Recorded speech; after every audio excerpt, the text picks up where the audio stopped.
Holy great balls of flying cows. There is a lot of changes coming to exotic armor with the final shape. So I figured we should just kind of look into it and see what's going on. So let's do that right now. So here we go. For the hunter, the Triton Vice, whatever. The most useless glaive gauntlets for the hunter is getting a bit of a change and will not require you to have the element anymore of your super because of limited options with glaives and all that. So it's going to make it a tiny bit better. Dragon Shadow is also getting a nice buff. It will now activate when you do the ensnaring slam from Strand or when you use the new arc aspect incoming with the final shape. So that's kind of cool. There is also a foe tracer buff, so it's going to change the way that you gain a bonus damage. And it's based on elements, as you can see in the bottom left. The 6th Coyote is actually getting a buff that might make it more useful. It is going to have the Reaper mod intrinsically on it, so dodging and then getting a kill will spawn an orb. That can actually be pretty good for build ideas, so that might be worth looking into. Renewal Grasp is going to be getting Frost Armor instead of its own damage resistance perk, so that's cool on its own. Might be worth using from now on with Stasis, and all the Stasis changes as well. And last but not least, Star Eater Scales is going to be getting a little bit of a nerf in the sense that it is too powerful. So it'll take longer to get to max power and will not work as well with Golden Gun anymore. Titans are going to have a little bit of a buff to the Ursa Furiosa. That's going to make it a lot more useful with the new Void aspect incoming with the final shape. So with all that being said, Eternal Warrior is going to be getting a little bit of a change, meaning you won't have to use an Arc subclass anymore, allowing it to work with the Prismatic subclass. Armentarium is getting an intrinsic firepower mod, and Kepri's Horn has gotten a completely rounded buff, meaning it's going to be a lot better option now, but who knows if it's going to be a main option. Heart of Inmost Light has gotten a bit of a buff as well. So all of this one is going to be is that the HUD will be less crowded. That actually it's not really touched at all. With that being said, Synthoceps is getting a bit of a nerf in the sense that the less time you are surrounded, the faster your buff will go away. And the Severance Enclosure also has to now be in a direct line of sight with a bit of extra more changes.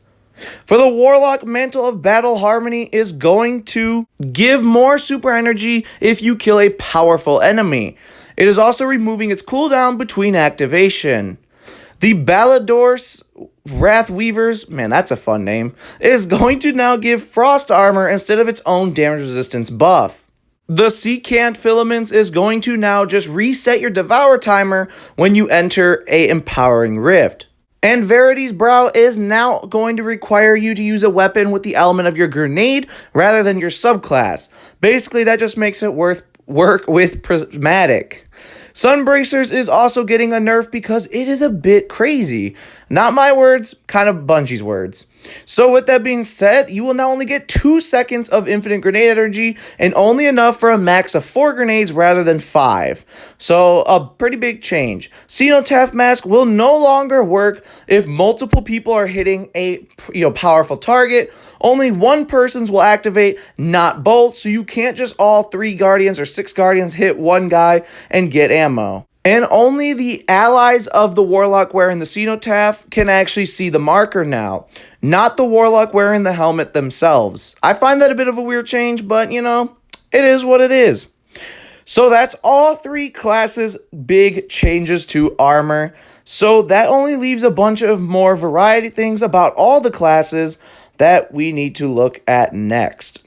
So, starting with powered melees. So this change I'm not too happy about, but powered melee and armor effects are getting changed. So the term powered melee has always intended to mean spending a melee charge, but however, that basically has been a bit overpowered.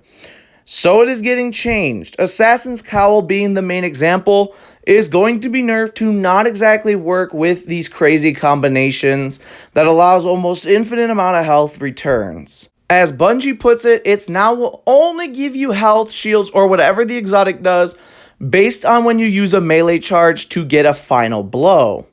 And on the right, you will see the 3 words I don't think you believe you read. Exotic Artifice upgrades. With that being said, you will now be able to turn your exotic gear into Artifice armor to get that nice crispy triple 100 stats, or if you're crazy enough, that quadruple 100 stats. I've seen it like once. I don't even know if it was real, but very well could have been, I guess. But regardless, you can now get your exotic to be Artifice by spending some Glimmer and an exotic Cipher. So honestly, it might be time to head back to Xur. And with that being said, having an Artifice armor is going to be nice because you can get a +3 free stat to anything you want. And that's not it. We have two last things here. The Ammo Finder update. I guess the way that it works in the back end is that the counter will reset to give you that ammo brick when you die. So if you are unlucky, especially in high-end combat, you can end an entire run with never getting an ammo brick to drop from your finder mods, which is crazy, but it happens. So that has been changed now that when you die, it will not reset your counter so that you can keep fighting and go ahead and get that brick to kill that last boss. And with that also being said, raid armor mods are going to be now costing nothing to apply to your raid armor, which I think is a good change because I feel like nobody wants to sacrifice raid armor mods or like their actual armor stats for a raid armor mod, especially when it's only going to be used, once a week when we go into that specific raid. If we go into that specific raid, I mean, you never know if you're going to do a raid in a week, so it's definitely kind of pointless to have it cost armor slots, in my honest opinion. And yeah. So with all that being said, that is all of the armor changes you need to know going into the final shape. Are you ready to face the witness? Probably not, because power level is probably going to increase and we're going to get our butts kicked. But if you like this video, let me know by commenting, subscribing, sharing, liking, all of that good jazz. It's going to be a great time. So I hope you have a wonderful rest of your day. And as always, I will see you around the tower.